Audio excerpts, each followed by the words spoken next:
said to me, I know you're bully and you're an artist and I'm an artist, and he had me a DVD and told me, I want you to look at this, right? I tell you, okay, fine, and we daps and everything. I said, okay, I look at it, and, you know. I went home and I did, like I said, I'm gonna look at it, and me and my wife would sit down in front of the DVD and we started looking at this movie, and I was impressed. Because first of all, I started recognizing places and people in the movie, and there's a storyline in the movie, and this movie is set in St. Croix, but it is St. Croix from a different angle. It's St. Croix from a way that many people don't look at it or see it. We see the effects of it, but we don't really see it because it's a story about the underground, if we want to pull it, or the secret life of, I don't know what word to use it, but it's not the kind of life that you see every day or something you could watch and be aware that's happening at St. Croix, but you see the effects of it because we know about the crime and a lot of young people getting killed, and we hear about the drug trade and everything. But this, I think this young man really captured that story, and his name is Ramon Richardson, and he's the executive producer. And what's the name of your organization now? Admiral's Pavilion Motion Pictures. Admiral's Pavilion Motion Picture. Now, Ramon, when I was very impressed about your movie, and explain to me what inspired you to make a movie like this. First of all, tell us about yourself and who you are, so people could know. Yes, sir. My name is Ramon Richardson. My father is Rudolph Richardson. He just retired from WAPA. My mother is Myrna Gittins. She is in the States. Wait, I mean, Jumper is your father? Yeah.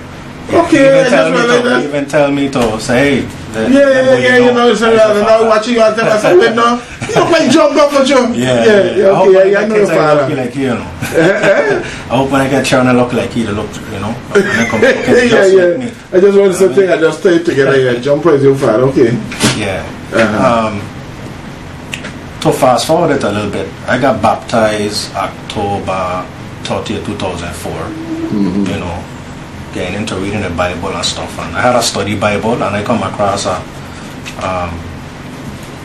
little scripture, and they had a little phrase that said dangers of the tongue, since I study Bible, you know, and I kind of catch my attention, and ideas just start to flow to my mind. I say, you know what, I'm going to go ahead and see if I can write a script and do a movie about this concept, and I never look back. That's how it started, you know. Okay, and where did you get your movie making skills from? Did you go to school for it, or how? At first, it was, I just started off focusing on us being a writer, and when I went out looking for help, you know, like cameraman and stuff like that, I first started off in Morgan Quigley. And since I know I didn't have a budget, I said, well, anytime I get into contact with anybody, let me learn as much as I can, because you don't know how long they're going to be around to volunteer and help you out, being that I didn't have a budget, you know. So eventually I got my own equipment, you know, and then I just keep moving. And as far as, you know, the actors and actresses, basically like the same process. I will meet somebody and they'll say, hey, I have this friend of mine, he'll be perfect for this role. You know, I meet them and they have other friends or other acquaintances, and they might say, hey, they'll be good for this part. And I just keep going with a positive momentum, you know, just like the movie, you know, dangers of the tongue, you know, you say and do positive things, you get positive results. You say and do negative things, you'll get a negative repercussion. So while doing a movie, I was actually seeing examples. You know, really. People said positive stuff. Hey, this would be a good person for the movie. Check he, bam. You know what I mean? So said, so done. And I would just keep going with a flow to the point that I was able to get a movie that with a final cut over 2 hours long. Yeah. No. The story in the movie basically I don't want to tell the whole story because we want people to check it out. To check out the movie. Correct. But it is so pertinent for today, when it's basically a young man who went in the army, come back home trying to turn his life around, but basically the pressures from the streets and his friend just trying to pull him back into the life, and he fighting not to go back into that street life. Correct. That's a very close synopsis. And I just want to say for the record, this is something I made up. You know, would I watch movies and you might see something in a movie that yeah, but sometimes you want to tell what is art imitating life. Correct. Yeah, art imitating life. I really like the movie, and the other thing about it that came to mind, I said, is the African movies, because I had a friend of mine who made a movie, Harella Goodwin. Yes. She made a movie too, and she basically just used, with the technologies that's available, she basically used a handheld thing like what Virginia got pointed after, you know. Yeah. Right there. And she put a movie together. Yeah. And then when I look at the African movies that have become so popular down in this area, Caribbean, I see the same thing. It must have happened the same way, because you can look at somebody running past in the background, may see somebody talking about something, the boom for the song come down in the picture and all these things, but the storylines and stuff was so strong that people almost overlooked it and bought the movie. Correct. Yeah, and I met Harella a few times. I like her storyline as well. And she even helped me with the production of my next movie, which is A Womanizer. But that's the next thing too. Sometimes you just can't get caught up in what you see. You know, at first you like making a movie, everybody like, why you need a budget, you need this, you need that, you need this, you need that. And I was like, well, I'll just keep my mouth shut, because I realized all you need is common sense. So my first camera, when I purchased it, when I read the specs, all the stuff that I thought I needed, the camera could do for me already. Right, technology. Yeah, you know. It's not different. I read making music now. You got a whole studio right in a computer program right there with all the tracks, everything that would normally fill up a room there in this one little computer. Correct. And then same thing when it came to editing. Everybody was like Final Cut and this and that, and that's a very excellent program. But for me, my webmaster, his name is Delbert Joseph. He built a tower for me where he gave me all of the editing programs, and I didn't get caught up in the hype. I just went with what was comfortable for me to work with, and I never looked back. You know? I never stopped, because yes, I find a lot of time you try to do things and people are always telling, oh no, you need this and that, but especially when they start yanking to you, oh no, you gotta be a professional, you gotta hey right. You know, yeah. And I can't, everybody will go through the doors closing on you. Yeah, and then when you realize you have the freedom, you could do it. Yeah. There's no lie say you can't do it. Yeah. And see, but then if you're really serious about your craft, it'll go for your benefit. Yeah. And I say that because my number one backers has been EBV, Entrepreneurship Bootcamp for Disabled Veteran. I'm a veteran. Okay. They gave me 2 grants. With that grant, I was able to, buy my equipment. My mother helped me out too. She's like one of my hidden investors at first. Yeah. You know what I mean? And no, this was the next step. Getting funding to pay my actors and actresses. Right. I was not successful. They were saying the content and this and that. And I said to myself, well, we're talking about employing our people. This is the way to do it. Yeah, I mean, you talk about building an industry from the ground up. So now here's how the blessing keep working for me. Now, every organization I talk to or call, when they even start to go stateside, the first thing that will come out of their mouth is, are you a non-for-profit? I hear that word so much. I say, no, fine. I start a non-profit the other day. Admiral Cares. Doing the same thing, filmmaking. So now it's like, when you're working from the ground up, you're actually learning. When people close the door in your face and tell you no, you still taking in the information, and then when you come back, you can't tell you no. You don't just get vexed and go home and try to tantrum. Them people let me son, they don't like me, my son. Yeah. You just continue pursuing, yes. Correct. Yeah, I agree with, and I know it's a process. It's not something you just sit down and do, because I mean, being a writer, I wrote my book, released it the other day. I understand some of these stories. It doesn't come to you one time. Your movie, how could the people listening to it? Well, first of all, before that, did you have a debut? We had a showing that invited people to come. I have tried. I have went to certain organizations, and they'll say either the content is too strong, or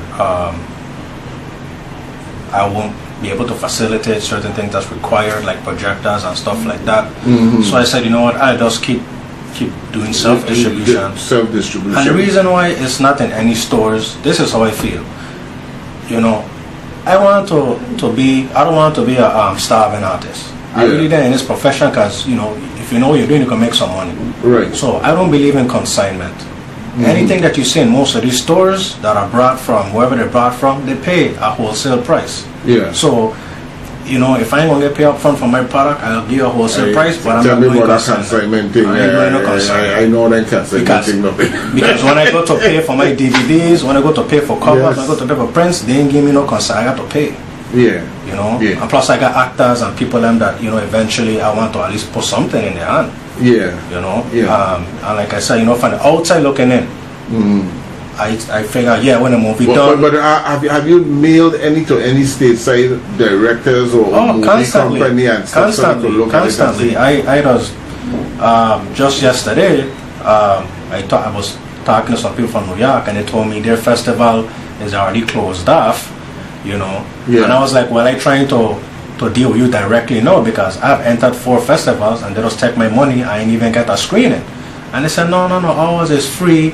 You know, even though the deadline is passed, we still want to look at it. So daily, I'm always sending stuff out, hunting for new distributors. You know, the game is changing as we speak, where there's opportunities being presented. You know, so I'm always hunting. Okay, no. Have you gotten any other professional critique of your movie? Like someone who look at it and give you a critique and say, well, you should do this, you should do that, you know, or anything like that? Yeah, well, you know, from being out in the public, I just get different critiques. You know, but first and foremost, when I did the final cut, you know, you as a producer, you have to believe in it first. Yeah. You know, so I believed in it, and then now when I go out, you know, out in the public, I was getting different, you know, critiques here and there, like certain scenes should have been trimmed down, it was a little too long, you know. But have you ever adjusted it or tried to like maybe trim it down or something? Because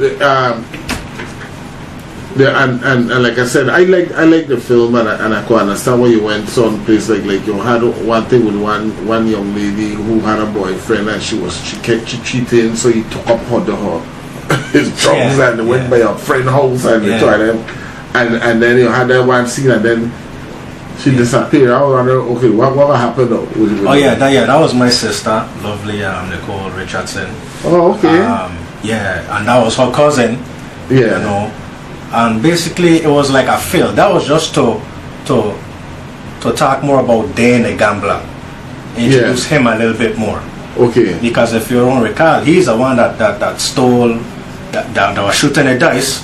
Yeah. Cheating them fellows. Yeah, and the next girl called Kiss. I said, hey, that dude that used, you know, fix dice, you know. Yeah. So, you know, my sister then part was like minor. It was just to you know, show what going on. Probably more emphasis on he. Yeah. Because he was a character, and he ended up getting killed in the end too, right? In the end. You know, you see, in the end you see the shotgun and the guns going off. I really wanted to have them on the scene, but you know, as a producer, you sometimes have to improvise. Right. But you get a message across. Correct. You get a message across. Different techniques to get a message across. And then one more thing I want to say.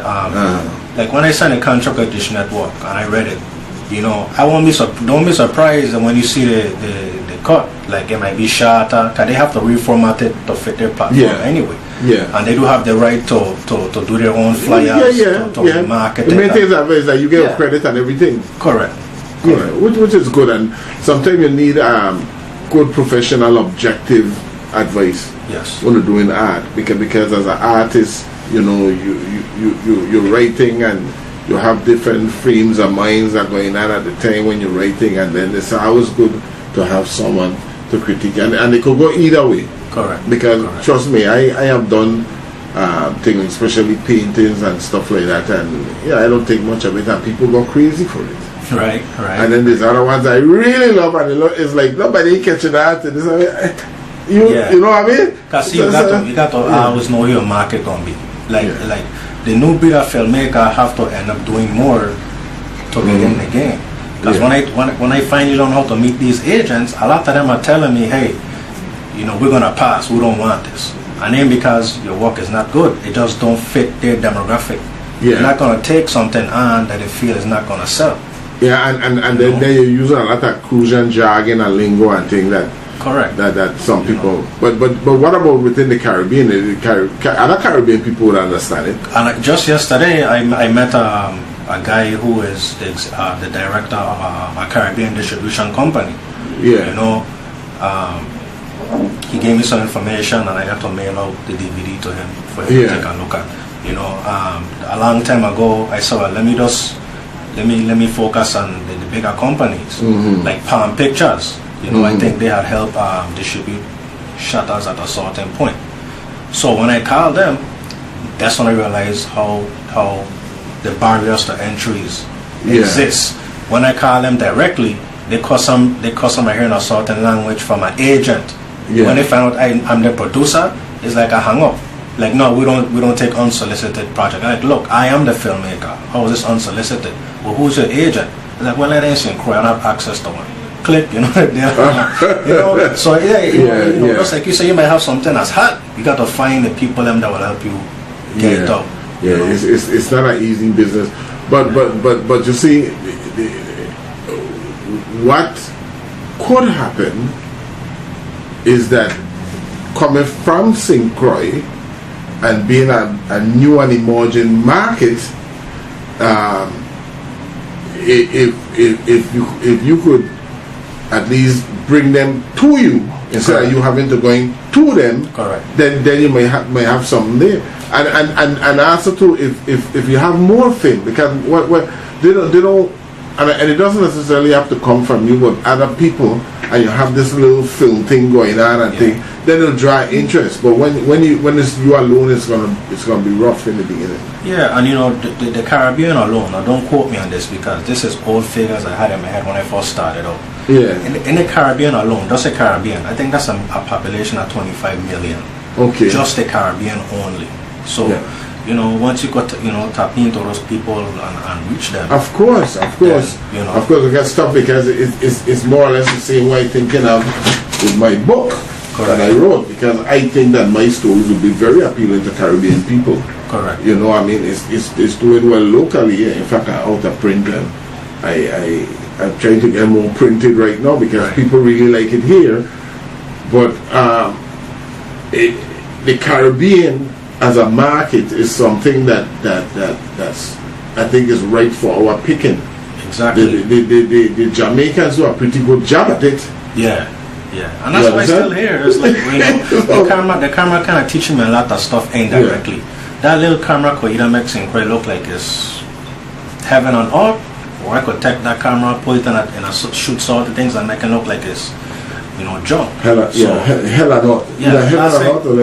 Last thing I want to do is go away thinking I will have it easier, and then that's what's a bigger, the competition is bigger. But I like it though. I like how we do it because you had the scene right this sort of in Gallows Bay there across with that like across the water there, Christian Stead. And thing and that, and it had a certain feel to it. I wanted to promote the island. That was a major thing to say. We have a lot of pretty beaches here. We have a lot of, we got Boro Park. Yeah. We have Point Udall. We have a lot of landmarks here. You touch on them. You even do a thing on the racetrack. Of course. Yeah, and the racetrack has been like my unofficial parent company. Meaning that, back when Dennis Bro was there, I was like, look bro, give me a chance, I'm a filmmaker, because, naturally I run a cockfight, but I found a market in a horse race. Yeah. You know, and plus, okay, give you a chance, and I started with an online horse racing show called Truck School TV. Yeah. You know, 'cause I just like to film. You know, and then eventually, you know, I decided to expand, and you know, I just finished a documentary called Life at Truck School. Okay. But that's how the and that's the latest film. Correct. It's a documentary, 63, it's a documentary. 63 minutes long, you know, and basically, since I was there working every race there on the track, I said, why not highlight some of this in a movie?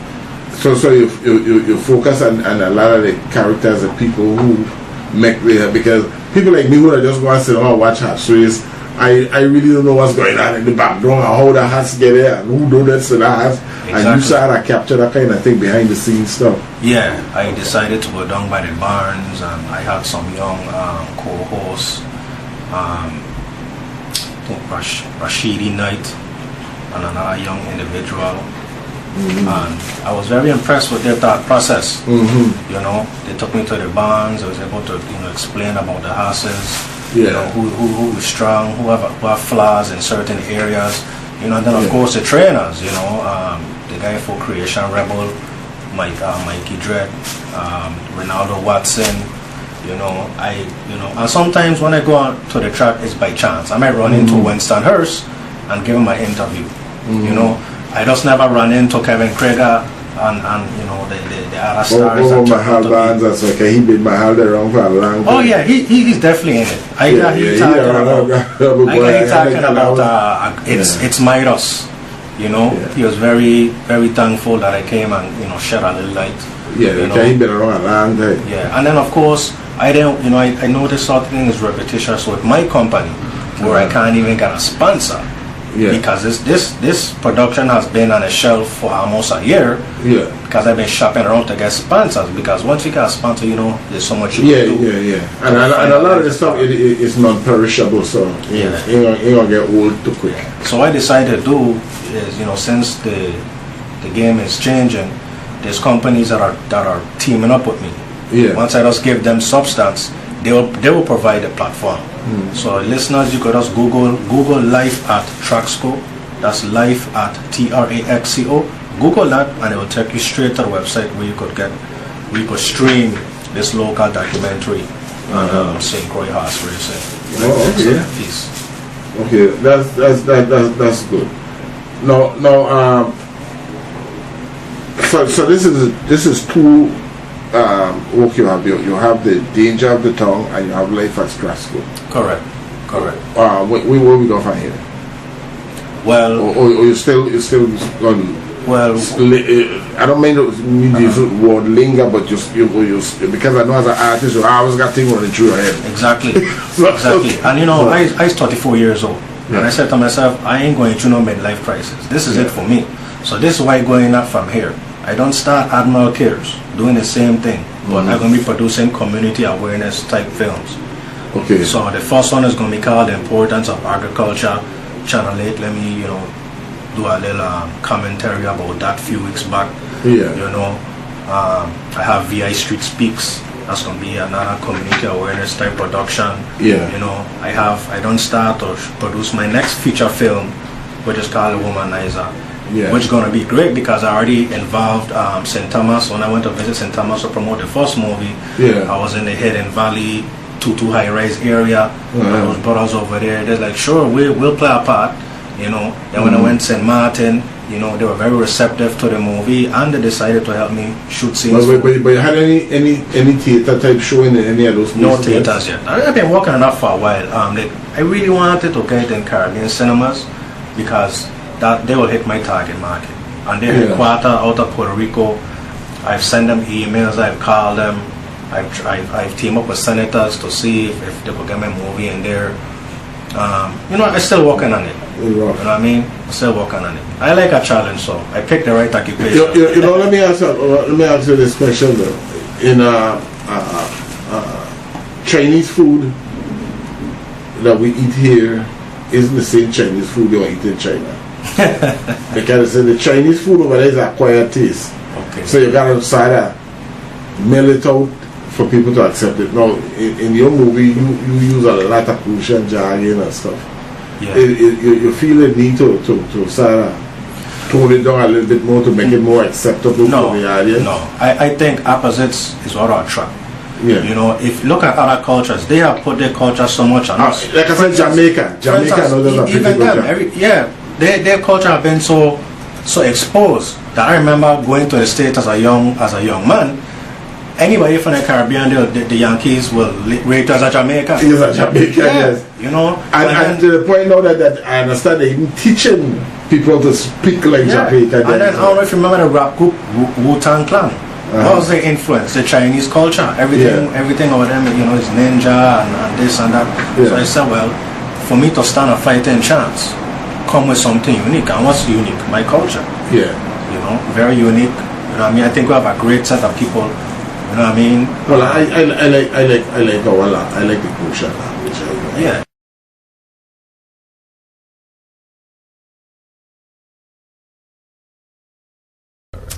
Anyway, I'd like to welcome Ramon to the show. How are you doing? I'm doing great. Thanks for having me. Great. And this is a local film producer? Correct. Awesome. Correct. I guess, let's see, what should I do? I think what I'd like to do is just wrap up this sign talk. Yes. You'll be here for a while? Sure. Okay. And just to close this out, we can always talk about this later, you guys, but... So we talked about some different responses that you could have if you found, say, a penny, for example, and, you know, it's all about your response. Are you shunning it away because it's so little and insignificant? Or are you celebrating that you created this and you could create more? That's really what it's about. So what should you do when you receive a sign? She says that you should get excited and do a mental happy dance. This is great news. A sign indicates that your flow of positive energy towards your desire is working. And when you acknowledge your success even a little bit, you strengthen the belief that you can consciously create your reality, which increases the flow, which further increases the signs. It's a positive spiral. I see you smiling. Are you relating to this? Yes. Yeah. Because you've been doing this for a long time. Yeah. Okay. And you know, positive spiral and just getting the right energy around you. You'll be surprised how easy you accomplish your mission, your objectives. You know. Absolutely. It's all about that positive attitude. Correct. Creating that, you know, that perception. So, and, you know, we might want to ask, shouldn't I wait until my dream has totally manifested to celebrate? Why? This is the most exciting part, is the steps getting to it. You know, it's like you've got your wish and your desire, and you have this, like, supposed ending point of your manifestation coming true, you know, but there's life in between. Definitely. We got to have fun in there. Definitely. And why not do it celebrating the small stuff, which makes the big stuff just even that much better? We don't want to be in the middle, like, you know. Embrace the journey. Yeah. Because it's just that. And it can be awesome. That's why we're here. So... your signs, celebrating your signs, this is your first indication that you are on the right track to consciously creating what you want. And by the time it manifests, it won't be as exciting, because you will be used to that feeling as though you already have it. So celebrate now and celebrate later. So just celebrate life. Celebrate everything. Celebrate the trees and, you know, whatever signs you come across. And know that you did it. Own what you made happen. Okay?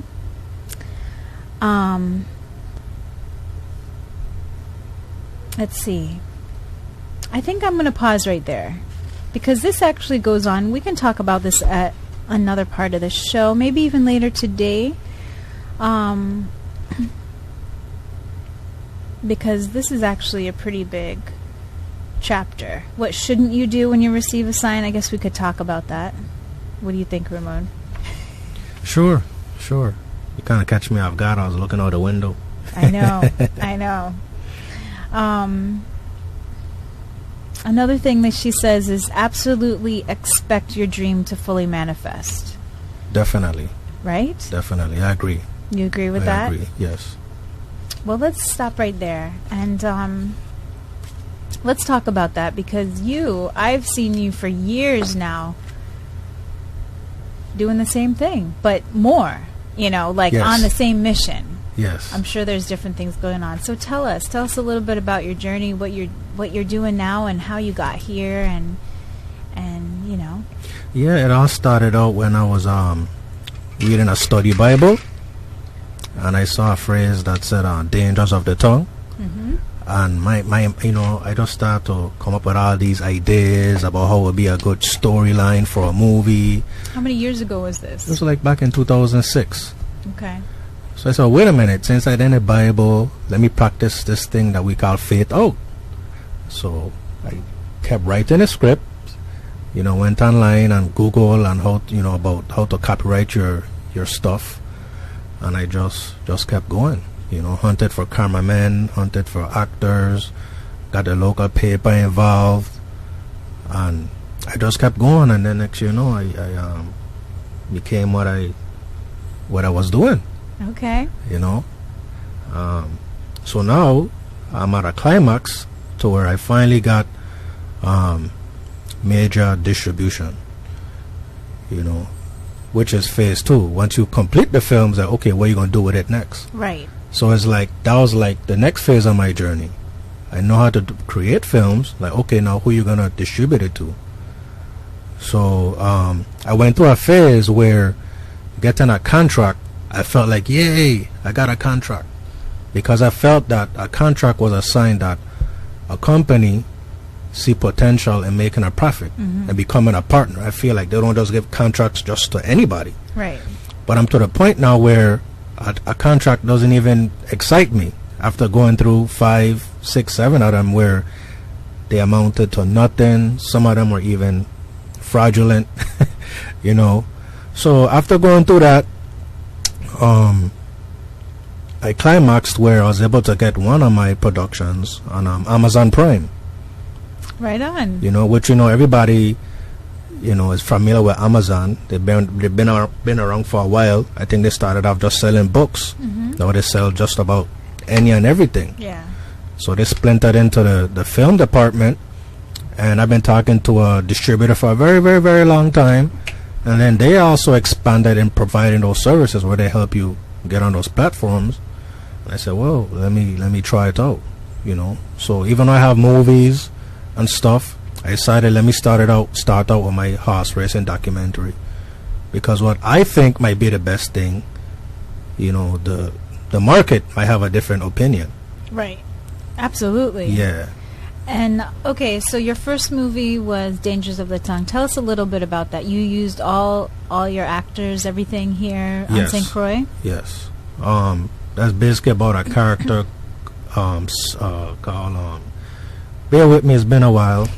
Cedric, and he just got an honorable discharge out of the military, comes back to St. Croix, trying to readjust to civilian life, waiting for opportunity to unfold, trying to keep his girlfriend happy, while waiting for opportunity to get back into the workforce.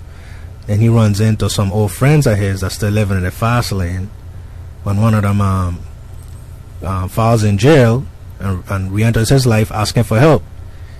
He decides to help his friend out, and then his whole life takes a different turn spin. For the worse? Well, yeah. Just a different spin. Yeah, different spin. Okay. He in the end, he eventually finds decent work, stuff like that, but it kind of just curtails into some negativity because his friend was living a totally different lifestyle. Right. But he didn't really get so involved to where he got burned by it. Okay. Yeah. Okay. Yeah. Don't tell us anymore. Right. Okay, cool. All right. So you recruited everybody to be in it from St. Croix. Yes. You filmed it yourself. And yes. Did you do the editing and everything? Well, at first I had help because I just started out. My primary strength is writing. I rather just write and then find a cameraman, find the actors. Okay. You know, that's what I was doing at first. And eventually, you know, most naturally, you're gonna, you know, if people are helping you out, you're gonna learn what they're doing. Just in case one day they can't show up, you can pick up the camera yourself. Right, absolutely. You know, and I started to run into that trend where I was losing professional help. And it's like, one thing I learned that you can cast 3 people to show up. 1 might show up, 2 might show up. You could still make something happen. But if the camera doesn't show up, you can't do nothing. Right. How many times has that happened? That's happened a few times. It doesn't happen anymore because I'm like the cameraman now. Okay, yeah. Yeah, I kind of learned, like, you know what, I can't deal with that type of stress where you want to make sure everybody shows up, and if the camera doesn't show up, that's it. Yeah, you know what I mean? So I learned the camera, and so, you know what, I'm not going to wait for this to happen when it comes to editing. I might as well learn editing myself too, you know. And from time to time, I do reach out to certain professionals, you know, to do my covers for me, because I try not to be, it's kind of good to be a jack of all trades, but it's best to concentrate on the basic skills. Correct. Yeah. Correct. Yeah. You can't be sidetracked when you have to, you know, and that's part of it too, is recognizing your gift and making sure you're focusing on that. Correct. Yeah. Correct. So as far as Dangers of the Tongue, I was able to just team up with another company, and it's on the internet, www.dangersofthetongue.vhx.tv. You could watch it or download it for $9.95. You know. Cool. That's affordable. Yeah. That was a very great experience because I was in a total different environment that I expected. You know, and my cast did a incredible job. You know, so the horse racing documentary. Going back at the timeline, I was actually working on the racetrack. I was doing a monthly show called Tracksco TV, which is on my YouTube channel, Admiral's Pavilion. And so, you know what, I might as well extend and do a documentary about horse racing. Here in St. Croix? Correct. Just promoting the cultural side of it, you know. Because, you know, when you're into film, you got to go into areas that you normally won't be in, but it's your job now, so you still put your creative emphasis in the environment that you're placed in. You know, I'd rather be in the rooster pit all day. You know, I'm a big fan of the game fowl, you know, but I got a job at the... Let's not talk about that over here.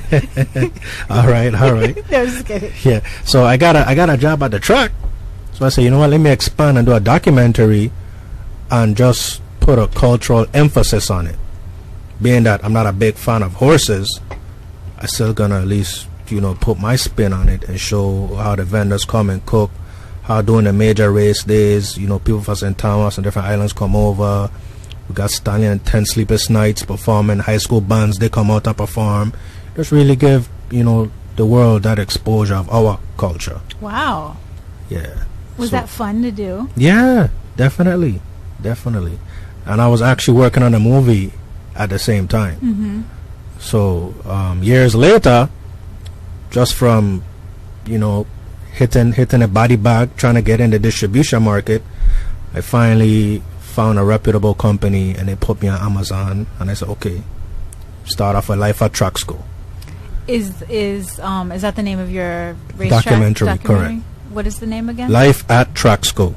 Life at Tracksco. Correct. So for the Amazon users or the Amazon Prime subscribers, just go to Amazon and type in Life at Tracksco in the search column, and it'll be right there, readily available.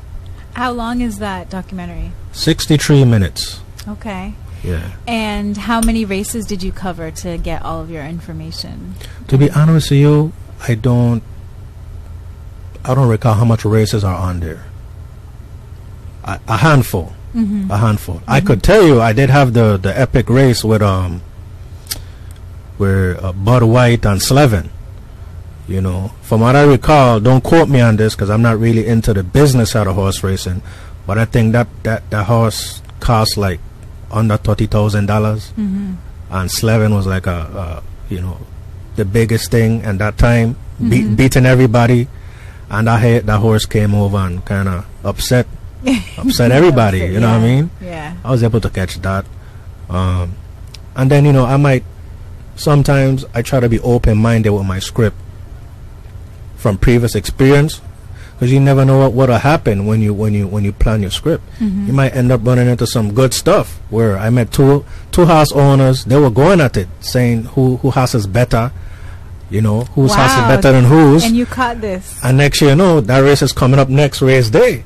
So I say, I'm going to include this in a documentary, or I might interview a house owner, and he talk about all of his houses, and then I go out and record my regular job, Traxel TV, and then the house will win the race. So I said I might have to pull that race and throw that in the documentary too.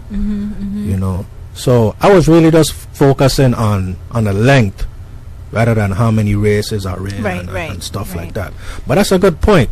And nobody ever asked me that question, so now I need to go back and actually sit down and see how much races I have in it. I mean, I don't really know much about horse racing at all, but I know that it is big and there are upsets, and I know that it's a fun time. So that's awesome. Was Traxco and everybody, appreciative of what you did? And sure. Dennis Brow was there. He gave me a lot of leeway. And what was interesting was they didn't even tell me what races to promote. And it's kind of good where you have somebody that knows nothing about the sport promoting it, because then that saves any bias. I was promoting every horse, even the horses that wasn't in the main draw. I don't even know what the main draw is. If the race was a tremendous race, I'm gonna feature it. So that's great. I had a great time. And it's on Amazon. I love it. You're one of those people that we have here in our community that is helping to put VI on the map. Definitely. And get out there and share some awesome parts of us. Definitely. Very cool. I think that's my advantage, our culture, because going into the film market, me myself, I kind of phase off of the movies because I grew up watching Arnold Schwarzenegger, Rambo, Steven Seagal beat everybody up. They're gonna win. So when you got the next set coming up doing the same thing, it kind of get a little, all right, I saw this already. Who's gonna do something a little different that's gonna catch my attention? And I kind of take that into my filmmaking too, where if my character is the perceived villain, I might show a different point of view, where you might, even though he's a villain, you might see the other side of his life that made him out to be the villain. Right. You might perceive him differently. Like, okay, this is what happened to him or her. This is the circumstances that they were in, and this is what animal came out of it. Gives a little compassion to each one's story. True. Which is, what TV does for us and filmmakers. You guys really have an opportunity to sway the audience. Right. And media uses it to their advantage fully. And so, I really appreciate what you said about, doing the racetrack movies, because you didn't have any bias about each, what horse, but add bias to it. Man, media is a dangerous thing. Yeah, because there's a lot of people that really work hard. And that one race that you promote, even though it wasn't a big race, there's people that work hard to make sure that the horse win. Yeah. So it'd be good to at least give them a little shine. Yeah. No, it's true. We all. Because check this out, people come in to see the big race anyway. So more people will come if you start to put light on other horses. Kind of like boxing. Each weight class have their superstars. Right. Yeah. Cool. So what else do you have there? You have a couple posters. Yeah, I have The Womanizer. And actually that's the title? Yeah, and what happened is that's like a tribute to my woman supporters, because when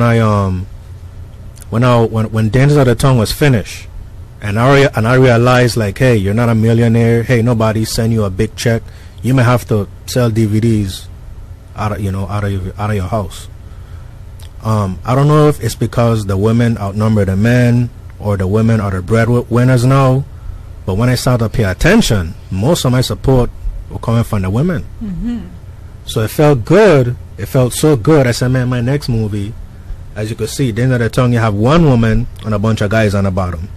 Now, in the Womanizer, my next movie, I have one guy and a bunch of women. Okay. You know what I mean? Because the women really, really came through, and they always support my productions. So as you know what, this is like a tribute to where my character is spoiling all of the women, them treating them good. I make him out to be like a fluke of nature where he has his way because he's respectful and he really take good care of them. He to treat them good. But to keep the traditional movie where there's going to be some conflict, I have to show that, you know, juggling multiple relationships is going to eventually cause a problem. You know? Yeah. Yes. Yeah. So it does.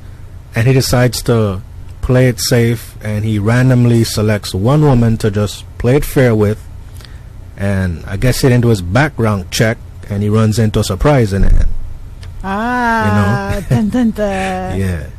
So right now, I'm waiting on word to get acceptance into the Brooklyn Film Festival. Awesome. I'm gonna know by May 11th. Now, if I get accepted, I'm gonna feel very, very good because I never got accepted to any film festival. So that will make you feel discouraged. Like, wait a minute, if I don't get accepted, that's telling me I'm not a filmmaker. My stuff ain't good enough. Nah. So even though I got Life at Track School up on Amazon, I will still feel good if I at least got accepted to a festival. Wow. That never happened before. You know? Okay. So I got my... Morning. This is David Brady from Trasco, one of the maintenance workers here at Trasco.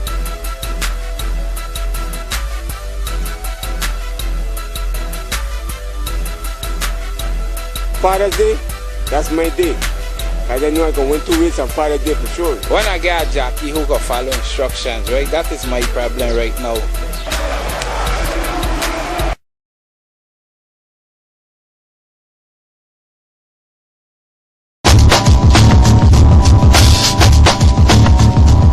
All right, everybody, we are back. Thank you so much for joining us today. You're listening to Arise on WSTX AM 970. My name's Ariella, and I'm here with Ramon. What is your full name? Ramon Richardson, executive Richardson. producer of Admiral's Pavilion Motion Pictures. And you can look at all of my productions on YouTube. Just hit the search box when you type in Admiral's Pavilion. All one word, no spaces. Admiral's with a S, Pavilion with one L. Yep. Is Pavilion usually spelled with 2 L's?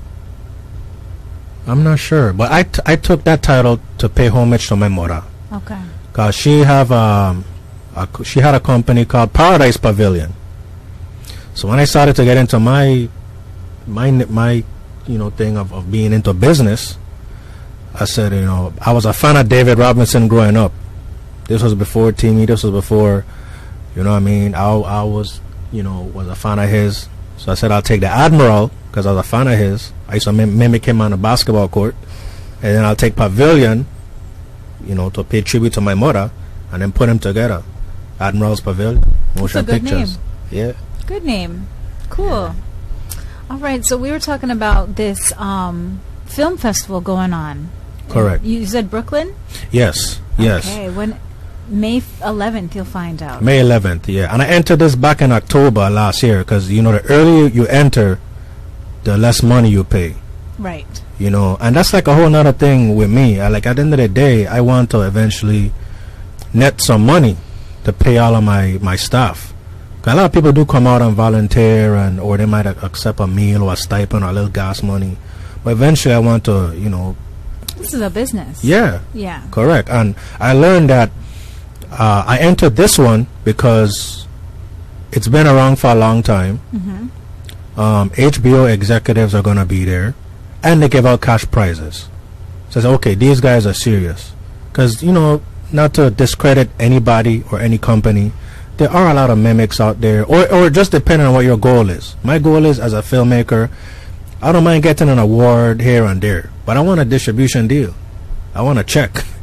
Right, you're looking at the big picture. Correct. Longevity. Yeah. Not just because if somebody creates a film festival and they're selling films to enter at $35 to $80 a pop, and 5,000 of us enter, I mean, wow, they made a lot of money. And did a filmmaker get a distribution deal? What did they get? A plane ticket and a piece of metal, an award? So who really won? Right. I mean, like I said, it depends on each person's what their goal is. Some people are satisfied with exposure.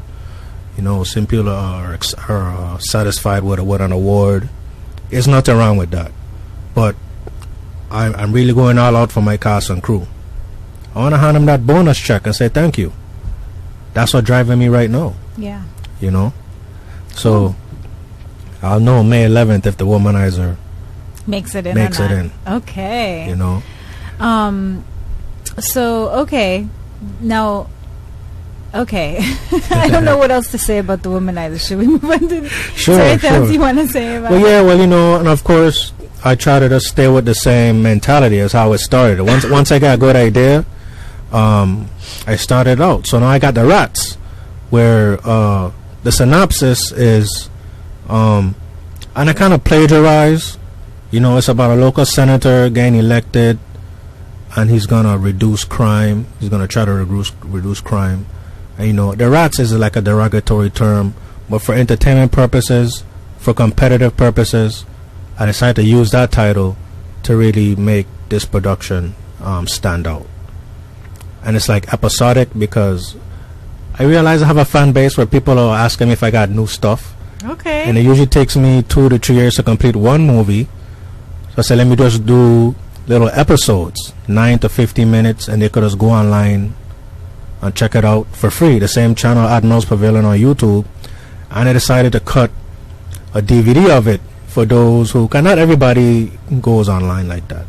So I said, let me try to make a DVD for that market who doesn't focus on YouTube as much.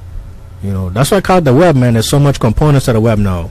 Yeah. That there's markets all over the place. So you gotta try and make sure you hit all of them. And once again, local cast, local crew, starring Lloyd Jarvis, Patricia and Robert Grissar. They're amongst our community, and I just having a lot of fun with it. Awesome. What's can you give us the gist of the Rats? I mean, I can see the poster, but right. Well, this is what I did. Like the plot. Episode 1. Now, there comes a point in time where you got to kind of understand the rules. I don't believe in, at this point, the only thing that's non-fiction, of course, is Life at Traxco. That's true. That really happened. Say that again. Life at Traxco. That's the only. Okay. That's the only one of my productions that's actually real, true events. Everything else is fake. Now the Rats, the production is made up, but I decided to plagiarize just a little bit. Like in the beginning of episode 1, you'll see the synopsis, where the only thing that was actual fact was where Great Britain had seized Turks and Caicos, alleging corruption. Whatever their formula is of running their civilization, something wasn't going right, and they seized it, alleging corruption. Right. Okay. I think they were supporting them to a certain extent. That's the only thing that's factual. I just used that to build up what my fiction is going to be about. And I plagiarized with the consent decree and stuff like that a little bit. I know years back they was talking about we done a consent decree, so I kind of like threw that in there. I plagiarized that, and some people say, hey, you sure you could do this? I was like, well, you know what, you see the movie Heat? I mean, they were saying a whole bunch of stuff in that, what I mean, and I guess there's always a right way to do things, so I figured as long as you say it's fiction and correct, back up your facts correct when asked. Definitely.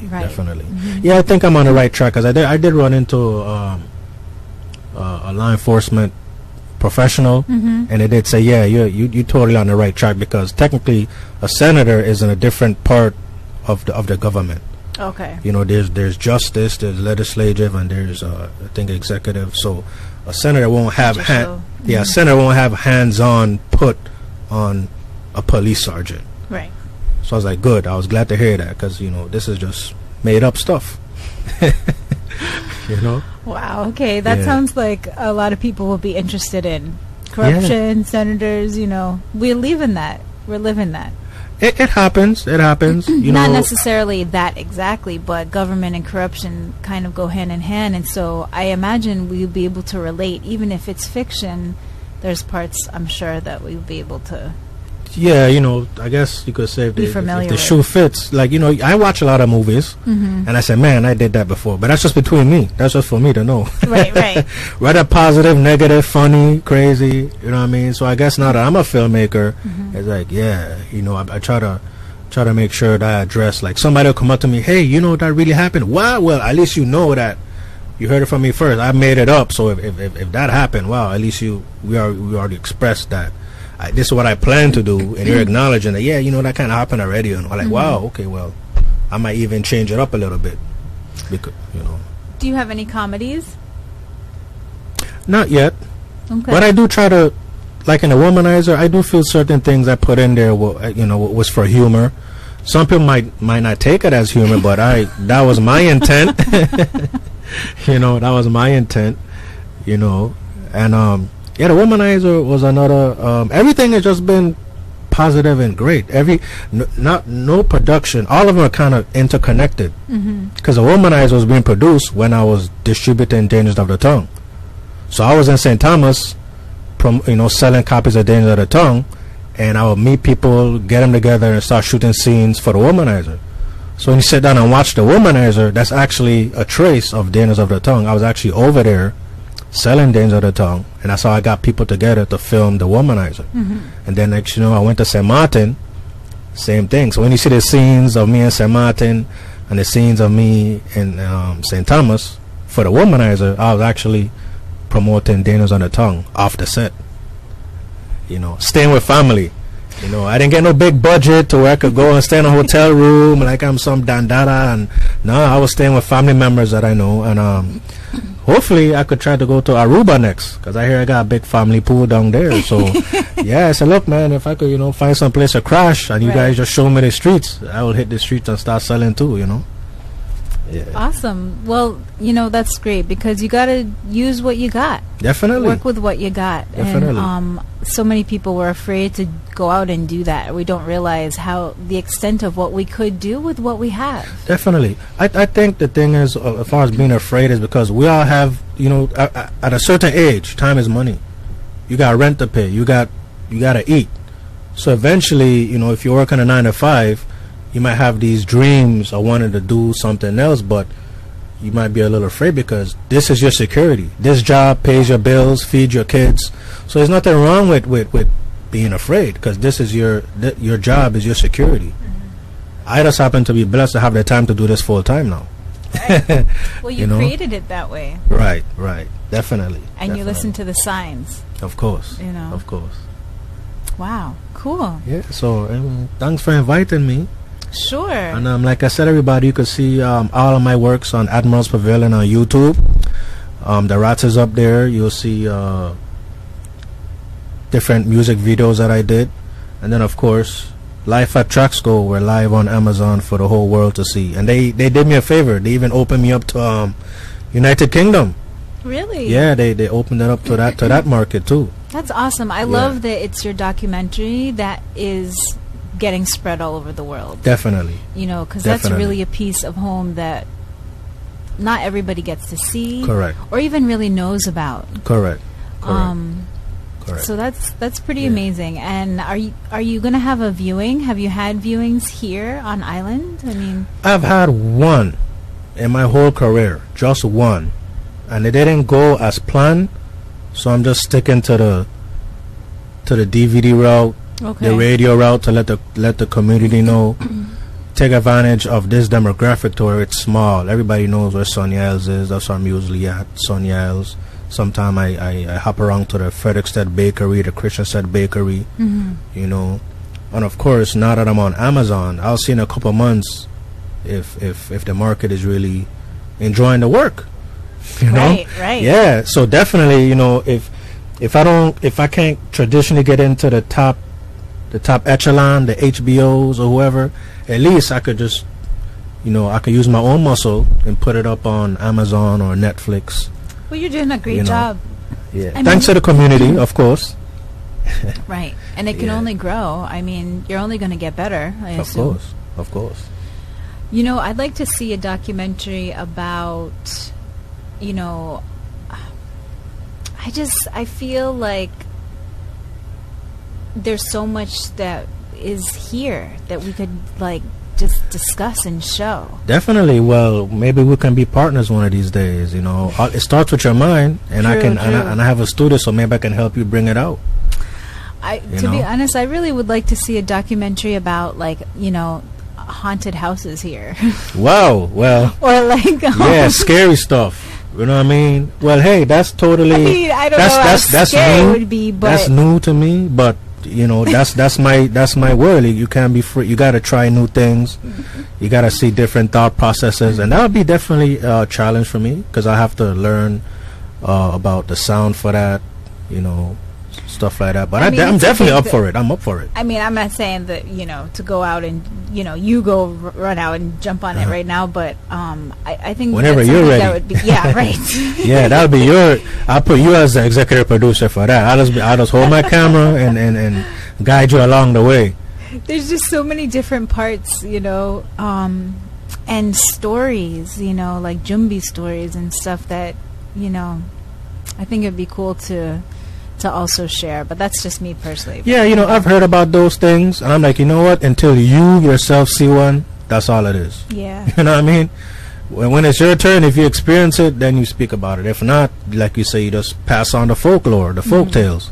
You know what I mean? So, there's a couple other people here that also do film stuff. Do you guys ever get together and, how are things between I met the industry here, I met Joanna Bermudez when I first started Dana's of the Tongue. I was looking for somebody to help me produce it, and she was at a phase where her volunteer work was done. She was maxed like, out. "Yeah, I've been through that already. What's your budget?"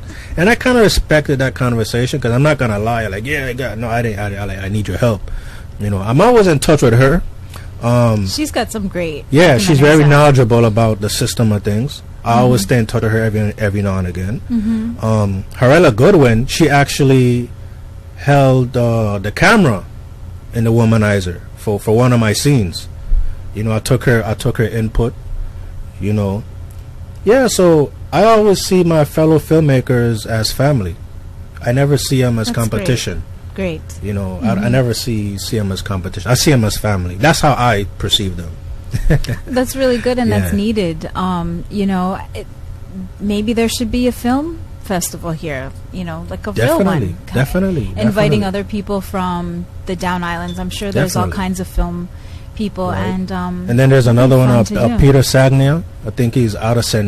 Martin. He's here doing films, and we were sharing the same actor.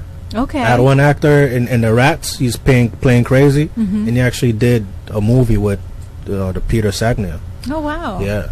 Cool. So, yeah, starting to pick that up. That's great. That's great. I'm really happy to hear that everyone's working together, and because you need that support.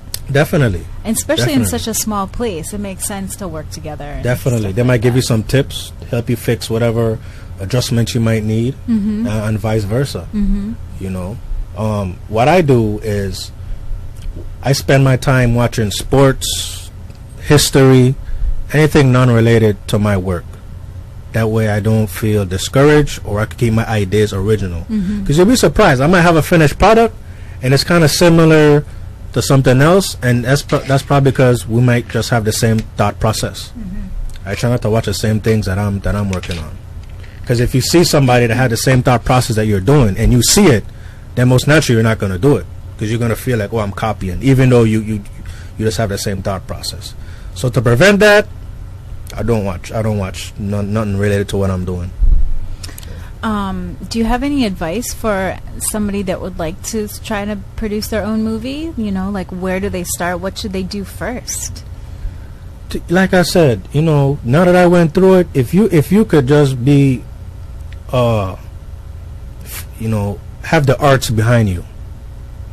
because the arts would fund a lot of stuff. We got the Consulate of Arts.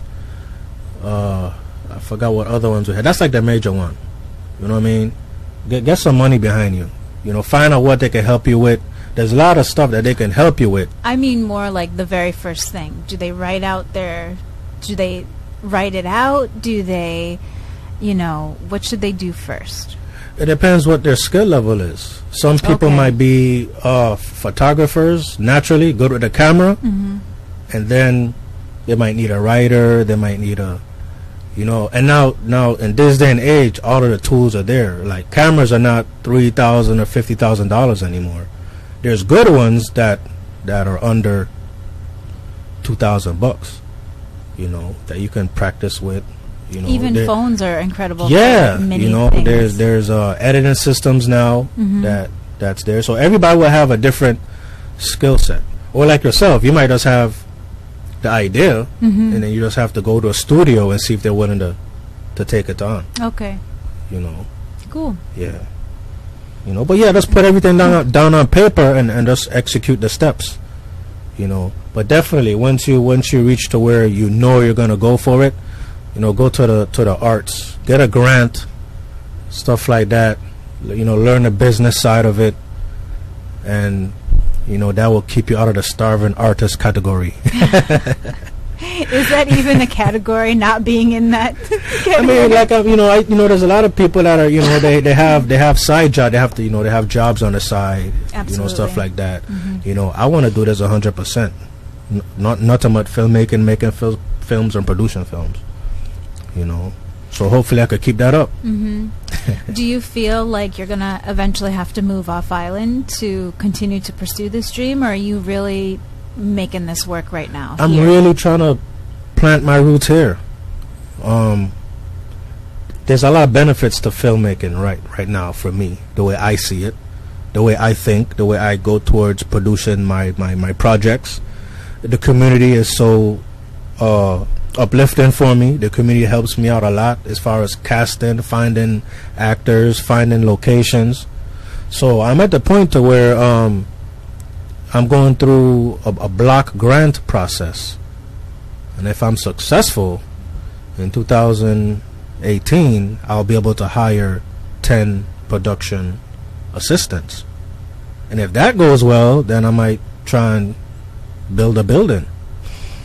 Yeah, so the off-island thing might be... Or take over a dilapidated one. Right? Yeah, you know what I mean? So the off-island thing will only be if I'm going off-island for business, education, or to collaborate, or education.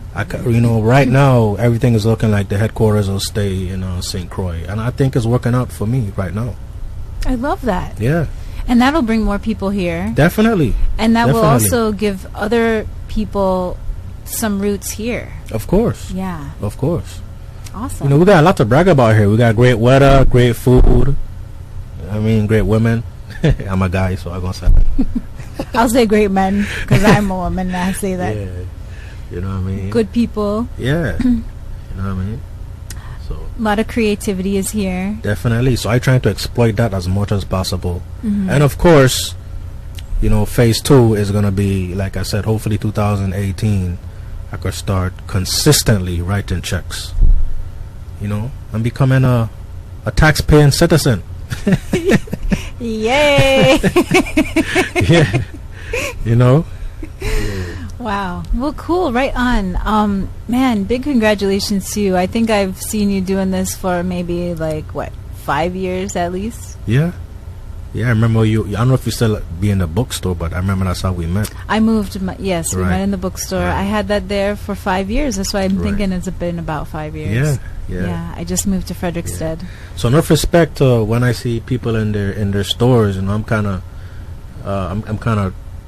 worried to step into that realm where you have to pay rent there and at your house. You know, I'm kind of came into where everything is accessible online, or you don't have to worry about the overhead, stuff like that. So enough respect to the people that's traditionally in those stores. Well, you know, lots of respect to you too. I mean, you're doing it, and Right. you are an example to what people can do with what they have. Right, definitely. And Definitely. I think it's awesome. You're building up. You're investing in yourself. Correct. and you're staying focused, and you're also collaborating with different people, and I mean, it's awesome. Definitely. So big ups to you. You're also trying to stay here. That's the best part of everything. Usually people grow so much, and then they Right. feel they have to grow even more and leave us. Right, right, You know, right. and which is needed to be done in certain Sometimes, areas. yes. But sometimes, you know, because you hit bigger markets. You know that a bigger There is a market. world That's what outside. drives your marketing base. That's what drives your fan base. Sometimes that is necessary. You know, at my stage of my life, you know, I look to make 37 next month. So I've been away when I was younger, and then as a young adult I went to the military. So I kind of had that spin and thrill already, and I was ready to just come home and live happily ever after. And then boom, I just run into this filmmaking thing from reading the Bible. wow. Yeah. So, and you know, I did see some stuff on hand of you know, back in my day I ran into some celebrities. You know, back when you had the No Limit, I met Mystical, you know, stuff like that. Master P, Brother C Murder. I met them. I went to New Orleans. I actually met them. You know, and you kind of, you know, now years later to see what's relevant and what's not, you kind of learn. Now that it's your turn, you try to make sure that you look at their book, you look at their history, and you know, watch the signs, like the show you had earlier. See what mistakes they made, and you try not to make that mistake. You know, we all make mistakes, but if you could see what happened previously, you just don't go down that road. You know what I mean? And honor and respect to them. You know what I mean? That way when you meet them, you can say thanks. You know what I mean? I was there. I still have the pictures. Thanks. I ain't forget you. Aw, that's great. Yeah. So, bigger picture is you have your roots here, you have your company going. How about the community? How do you see you keeping your business here affecting, you know, do you have any ideas of, you know, working with kids or, you know, holding some kind of, I mean, you have an opportunity here with this kind of a block grant when it happens. I'm not going to say if it happens. Right. To, you know, well, you know, share in so many different kinds of ways. Any thoughts? I'm glad you mentioned that, because you know, a lot of people would say, hey, you know, to get money easier, to get this easier, you got to get kids involved. And you know, naturally I was like, if my heart ain't dying that, I would feel like I taking advantage. I just using them to get the money. Right. You know what I mean? So like, that was never my angle. Like, if I could get this grant or whatever benefits with adults or learn how that goes, I figure right now kids need to, you know, have their time of being kids. They're going to school, you know, they learn from their mommy, daddy, you know, take them, you know, they gotta develop that first. You know what I mean? As far as what I'm trying to do, I do plan on reaching out to the 15 and 17-year-olds if I'm successful with a block grant, because then I'll give away copies to them for free. Like, I'll go to the schools, pass out copies for free. That's my closest right now as engaging them, you know. That age needs to be engaged. Right. And especially by young men. Right. Or right. middle, you know, True. our age True. men. Yeah, there's a lot of different. I'm just messing with you. Yeah, there's a lot of different programs out that reaches out to the kids. So maybe that's why a lot of people would implement, hey, why don't you just get some kids involved? But, you know, for what I got going on, that age bracket was just never in the picture. Yeah. So I would feel like, oh man, I'm doing this just, you know, just for the money, and I would feel like actually taking advantage or using them. Like, my heart is not in that. Yeah. You know, to get them together just to get the funding, you know. Good. Yeah. Yeah, don't go there. If your intention Yeah. isn't in there, that's Yeah, good. you know? And that's honorable that you know that this is what the deal is. So. Right. Cool. Right. Well, Ramon, that's pretty awesome. I'm really, really, you know, excited and proud of you, and keep it up, man. This is Thanks. inspirational for sure. Proud of you also. Glad to see that you're holding on the spot on the radio. You know, you moving up as well. You still here doing your thing. I'm still here. Rolling with the punches. Rolling with it. Yes. Yeah. Well, thank you so much, and it's easy. It's easy. Maybe one of these Going days. with the flow is easy. Yeah, maybe one of these days you can make a cameo. Make a cameo. Yeah, make an appearance. Now that I know you're into horror and that type of stuff, I could probably Ghosts. write something up for you. And ghosts are not horror. Doesn't have to be a horror film. I'm talking about like, you know, the natural spirits that are around us. You know, is there Right. any poltergeist activity out there? Well, you know, that I think that was In people's that would houses, still you know. fall into horror because anything we cannot explain will terrify us. You know what I mean? I guess that's Yeah, true. and I think I don't like to think, but I think one of the members of the original Poltergeist, the one that was at the TV stand at the TV, Okay. I think in real life one of them had some issues. I Yeah, mean, so I know Amityville is based on true story. which one? Amityville. Oh, I never heard of that There's one. a house like apparently a devilish creature possessed the area and the house. I don't know. No, like the was a pretty the scary last place. thing I was up on all of that was years back when they had released Blair Witch Project, because they promoted that so big. That was the last time I was ever into That was a scary movie Yeah, for me. yeah. Just because And that's the your way, thing. Well, no, it was because it was the way it was filmed. It was like you were there, and if Right. you were in that position, terrified, Okay, done. okay. I would okay. drop dead. Right. But I wouldn't want to do the scary part of it. But you never know. I don't know. Let me know. You know, in your next films, if there's a role coming up that, you know, sure, why not? That'd be fun. All right, definitely. I'll definitely think of you. I Especially always got if it's a stuff going ninja on. role or something, you know. Well, I got one I'm working on. It's called a Bodyguard. Oh yeah. I'm working on that right as we speak, so maybe I can put your ninja skills in, you know what I mean? Right. Yeah. You know. Cool. Cool. Yeah. Wow. Very awesome. So, let's see. I found this. You clearly have been living and acknowledging your gifts. Yeah. I'm loving it. Thank God, thank Yahweh, you know what I mean? I feel very fortunate, and I appreciate the journey. Mm-hmm. I appreciate the journey because I know where I'm at. I know the logistic of things. I'm on a small island, so you're not gonna be like making millions of dollars. You gotta reach out, connect the dots. And I think I was successful by getting Amazon to distribute Life at Track School. You know, so I feel great.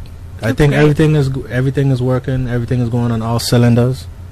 You know.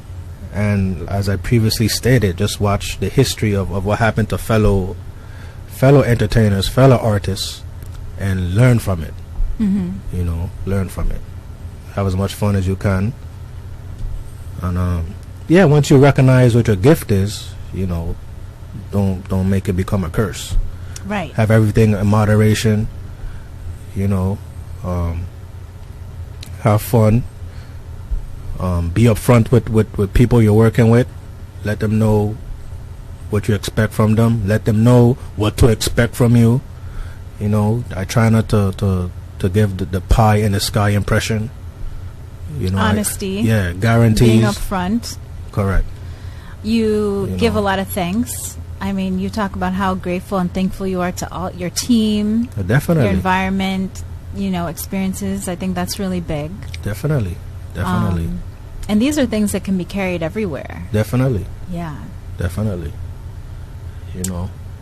So yeah, I'm gonna spend my time exploiting my filmmaking career here on St. Croix. That's the base. You know. Cool. It's working, so I'm not gonna try and change anything right now. Mm-hmm. You know. Yeah. So I do plan on filming most of the all of the Bodyguard here. That's the plan. But things happen. Okay, You that's know. the next film. And when do you think this will be done? Oh, that's probably like, you know, God spare 2019. I just being realistic. Yeah. You know, now that I got this job, you know, He's like, yeah, be careful you ask for, because I'm always working 24/7. There's no time off. And I like it that way, because at least I doing something I enjoy doing. It don't even feel like work. So it's a blessing to be to have your gift, to actually be your plow. That's your work. You know what I mean? So every day I get up in the morning, I don't excited for the sun to come up and go to work. Once I get my body enough rest, Ready time to have fun. That's great. Share and spread your gift. Absolutely. And of course, be ready to pass the torch when the time comes. 'Cause to me, that's a part of the cycle. You know what I mean? That's, when somebody else comes up and it's time for them to make their way, just pass the torch. You know what I mean? Yeah. I can hear somebody saying, "Oh, you think it's so easy?" But I mean, either pass the torch or next you know, you become their rival. Yeah. Ain't that the You know truth? what I mean? Yeah, either pass the torch, groom them, help them out, or they become your rival. Yeah. And they might put you out of business because they had the time to get their hands on the latest trend. Time is everything. So if they're in 9th grade, 10th grade, and they're in a comfortable space where they could just learn, next thing you know, we see them coming up. You might as well grab them under your wing, help them out. And isn't that the whole Know what I mean? point? Yeah. We have children and younger generations that are supposed to. It's their right to be, better versions of us. Definitely. If we don't give them a chance, then what's the hope? What's the Well, point? like I said, we have a good situation being Virgin Islanders. We can leave and explore. You know what I mean? Of course, we spend the U.S. dollar, so that's where it comes from. So you can leave and explore. And we say, hey, we most of us say we like it better up here, and ain't nothing wrong with that, But I would like to create my own Hollywood right here. Cool. I would like to, but I would keep an open mind. Instead of Hollywood, can we use another kind of a tree? Because Hollywood is. Well, is a poison. Admiral's Pavilion right now is just a smaller studio with a handful of movies, and we're gonna have a side in conjunction with Admiral Cares. That's a non-profit. I'm gonna try to get the grants through that lane, But for now, it was just a little studio with a handful of productions. No, you're doing a great job. Yeah. And best of luck to you. I hope that you do get into this Brooklyn Film Festival. Yep. And, Thanks. It will just get better from there. All right. Well, yeah. Thanks for having me, and you keep up the good work yourself. Thank you so much. And thanks for taking the time. Make sure everybody out there check you out on Amazon Prime. Correct. Once you're a member, all you gotta do is type in Life at Traxco. Give me a rating. I think they kind of pay attention to that. That when people rate your stuff, okay, I think they bump it up a little higher for more people to see. Life at Traxco. Awesome. Yeah. Well, everyone, thank you so much for joining us on today. You have been listening to Arise on WSTX AM 970. We'll be here next week on Tuesday, 10 to 12. And have a great week. One love, everybody. And we'll see you next time. Thanks for being a part. Yeah. Here is some extra footage, some behind-the-scenes footage, some bloopers of each production. Here is some bloopers of The Rats.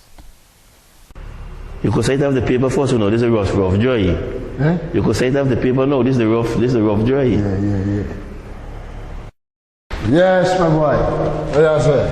Everything safe? Yeah, man. Yeah, all good, man? Yeah, I was spending my time with my family and thing, Yeah, I know you were busy the last time I check you.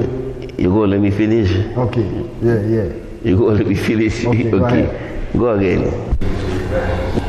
You lie, man. I know you don't like that kind of mix up.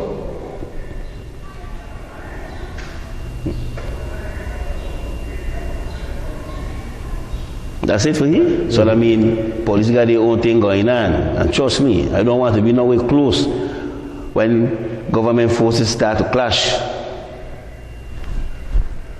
The watch will be clashing, boy. I say clash. Well, I got my ears all over the west side. Hold on there. So this is the rehearsal of shooting. I know, ringing on. But you got to put the paper up. Yeah, right. I hear you. Now you know how it feels. One more time. Well, you know now how it feels. One more time. Well, you know now how I feel. Well, you know how it feels. Well, now you know how it feels. Well, now you know how it feels.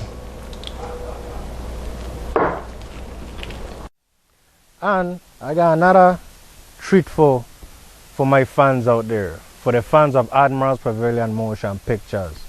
You know, working on my new movie. Again, I'm meeting a lot of new people, using a lot of my loyal cast and crew that have been with me from day one.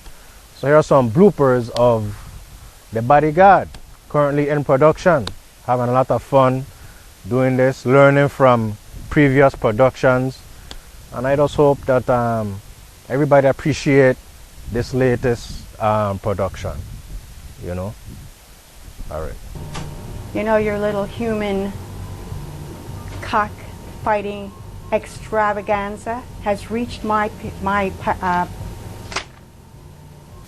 okay? All right. Oh, sorry. Jerome, listen to me. And listen to me good. Your little cockfighting extravaganza. Extravaganza. Sorry. I don't understand your security concepts. Okay. Hi, my name is Rashima, and I am playing the character of Priscilla in Ramon's new movie, The Bodyguard. So we just had a day of filming, and yes, I kicked his ass twice in basketball. He got me back though at what do you call that game? Ice hockey, air hockey. Yeah, he got me back, but I still kicked his ass twice. Hey, my name is Jermaine, also known as Slinky. I play in the movie The Bodyguard. I'll be Aaron in that movie. I know Ramon by doing other filming works, and I know if I go well, by a lot of movies from him. He's pretty entertaining. He's a good guy. No. What you said? I said, hi, I'm Jermaine. It's my nice good friend. Quiet Storm. Quiet Storm. And she's beautiful. She's very beautiful, but man, when she comes through, she's like a real quiet. So you want to know? You want to try to save battery? Don't worry. Sometimes I get suspect. Who? Me? Jermaine? Yeah. Go, girl. Shake what mama gave you. Go, girl. Are you recording that there? Yeah. Good. Shake what mama gave you. There she go.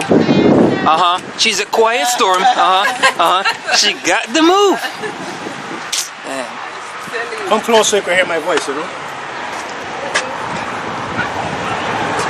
Greetings, Ramon Richardson again. Another beautiful day. My cast and crew really making me feel proud. They're doing an excellent job. You know what I mean? I don't just come alive when they come alive. You know what I mean? So The Bodyguard is looking good. And I'm planning on upsetting a balance in this film. So once again, STX has always been good to me, so I'm going to try my best to be good to all you. One love. Yeah, man, you know, 2018, it's been a very productive year so far. The Rats is going to be, I'm going to release a part 1. You know, The Womanizer is still doing good. And like I said, working on The Bodyguard, you know. Actually meeting a lot of new people that are interested in being a part of the production. You know, I appreciate that. You know, I'm having a lot of fun with this.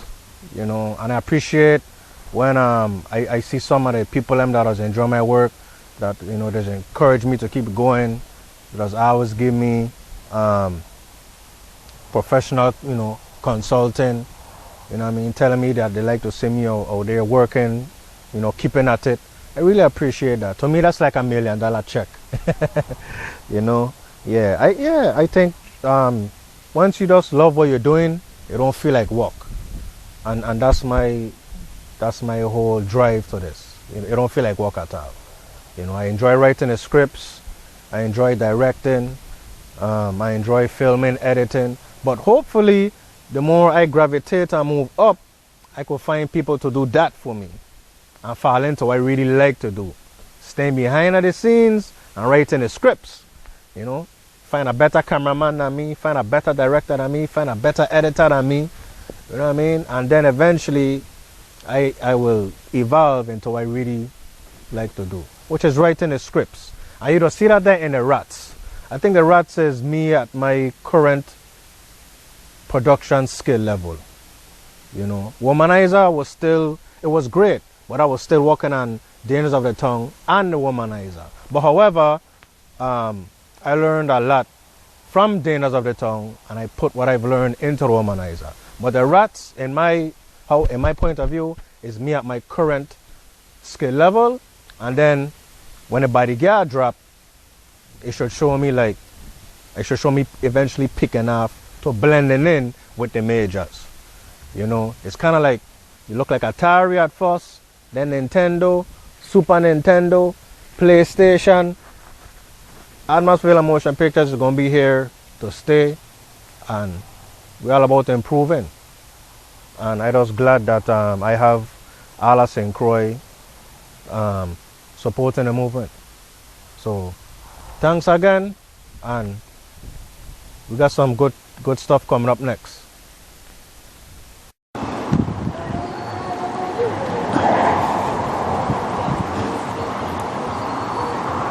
Does that look real? Yeah.